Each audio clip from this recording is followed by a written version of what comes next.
नमस्कार, मैं बालिश Gupta HD news से अपने कैमरा पर्सन मनोज चौधरी के साथ इस वक्त हम लोग हरिद्वार की पौड़ी हर की पौड़ी पे है और आप देख सकते हैं कि इस वक्त जो मैं हूँ अष्टकंबा गंगा मंदिर में बैठा हूँ और हमारे साथ जो है अष्टकंबा गंगा मंदिर के जो हैं महंत देश बंधु जी जुड़ गए हैं। और चूँकि 14 जुलाई से जो है आपका सावन शुरू होने वाले हैं, उस पर हम जो है महंत जी से चर्चा करेंगे कि सावन में जो है क्या नियम होने चाहिए क्या क्या इनकी तैयारी है यहाँ पर। और दूसरा हम नूपुर शर्मा और उदयपुर की जो घटना है उसको लेकर भी महंत जी से चर्चा करेंगे।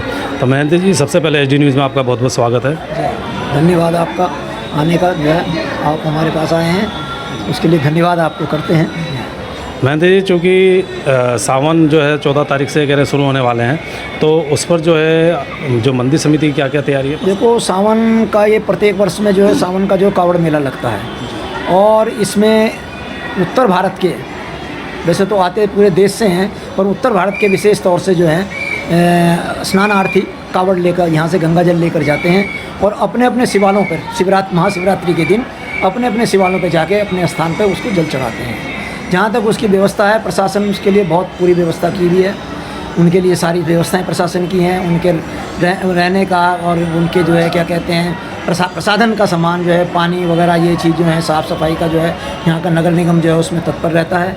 और जो यहाँ की होटल हैं, यहाँ की धर्मशालाएँ हैं, ये सब उन लोगों के आगमन के लिए तैयार रहते हैं। पिछले 2 साल से जो है कोविड काल की वजह से जो है ये कावड़ मेला नहीं चला, प्रशासन की ओर से बंद रहा, तो उस वजह से उसके बाद इस बार जो है कई अधिक संख्या में जो है कावड़िए जो हैं गंगा जल लेकर हरिद्वार से, नीलकंठ से, बद्रीनाथ से, गंगोत्री से लेकर अपने अपने स्थानों में जाएंगे और वहाँ शिवालय पर अपना जल अर्पित करेंगे। इस बार क्या लगता है कि कितनी भीड़ होगी इस बार? इस बार अमूमन तो लगभग 2 करोड़ से ऊपर आदमी जो है ये आने की संभावना है।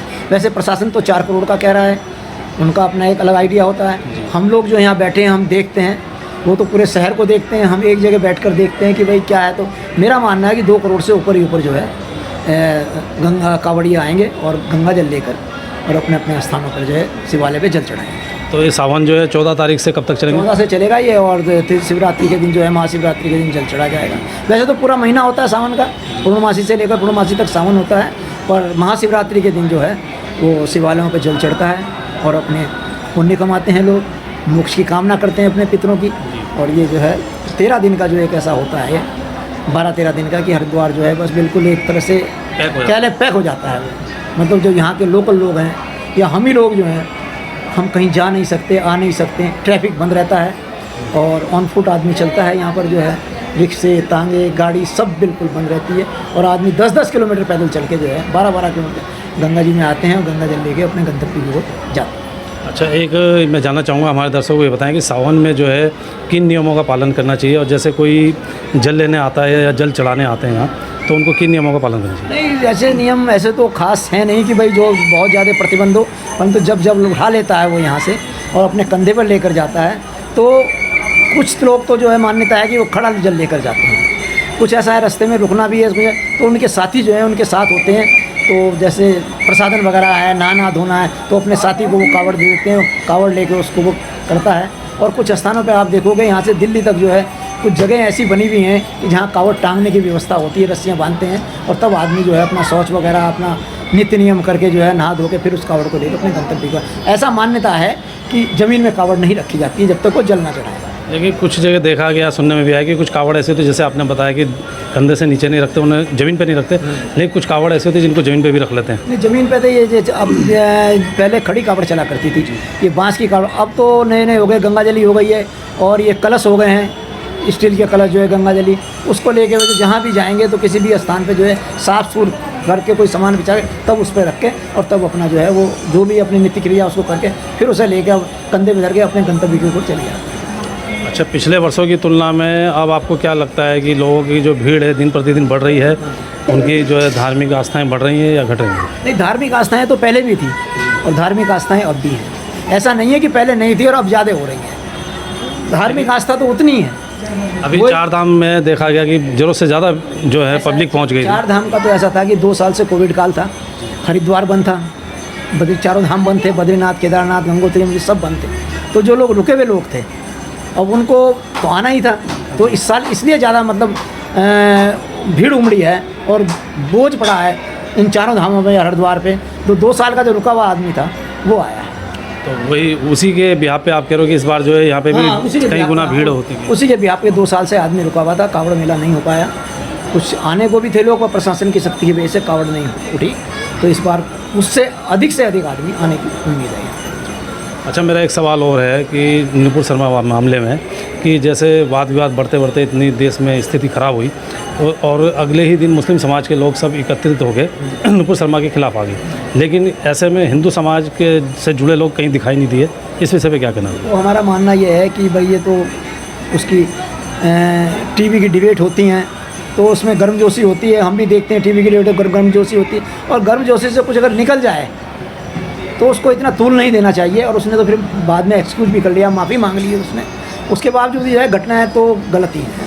और जो है इससे हम लोगों को, यहाँ का हमारा साधु संत समाज है, जो हमारे ब्राह्मण लोग हैं, जो उनकी कमेटियाँ हैं, जो उनको बड़ा सोच विचार के जो है इसमें जो है आगे कदम बढ़ाना चाहिए और इस मामले को एकदम रफा दफा कर देना चाहिए, बंद कर देना चाहिए। नहीं, नुपुर शर्मा के पक्ष में संत समाज भी जो आए, कुछ लोग आए हैं, वो कम से कम 10-12 दिन बाद आने शुरू हुए, जबकि मुस्लिम पक्ष के लोग तो अगले दिन से ही शुरू हो गए। तो मुसलमानों के बारे में तो आप जानते ही हैं कि क्या उनकी स्थिति है, ज़रा सा भी उनको जो है राई का वो पहाड़ बना देते हैं।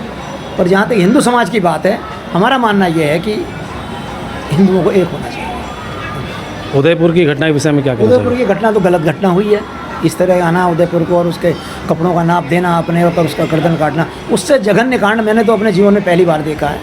हत्याएं होती हैं, मर्डर होते हैं सब, और ऐसी घटना जो है इसका सरकार को सख्ती से पालन करना चाहिए और सख्त से सख्त सजा जो कानून में है वो उनको मिलनी चाहिए।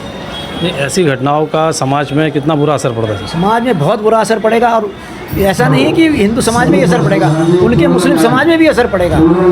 सारे ही मुस्लिम ऐसे नहीं हैं, मुसलमान भी इस चीज़ की बड़ी निंदा की है, मुसलमानों ने निंदा की है कि भाई ये गलत हो रहा है, और जो भी घटना है बहुत गलत है और इसका सख्ती से दबाया जाना चाहिए, और जो इस घटना के दोषी हैं उनको सख्त से सजा मिलनी चाहिए जो कानून। चलिए, मैं ज़्यादा और प्रश्न करते हुए ये कहूँगा कि आप प्रदेशवासियों को, देशवासियों को क्या संदेश देना चाहिए? देशवासियों प्रदेशवासियों को संदेश यही है हमारा, हम यहाँ पर बैठ के दुनिया को देखते हैं, दुनिया गंगा जी के लिए आती है, हरिद्वार के लिए आती है, गंगा स्नान करती है, कि सबको मिलजुल के रहना चाहिए। हिंदू, मुस्लिम, सिख, ईसाई है जो शुरू से चले आ रहे हैं, तो कुछ जो उग्र लोग, विचारों के लोग हैं, उनकी बातों में नहीं आना चाहिए, चाहे उसमें मुसलमान हो चाहे उसमें हिंदू। तो ये भी आपने अष्टखंबा गंगा मंदिर के महंत देशबंधु जी को सुना, जिनका कहना है कि चाहे किसी भी समाज के लोग हों, उनको किसी भी तरह की अप्रिय घटना को अंजाम नहीं देना चाहिए, और बल्कि सोच समझ के विवेक से काम लें, और अगर कोई डिबेट में कोई बात गलत भी हो जाती है तो उसको इतना तूल ना देकर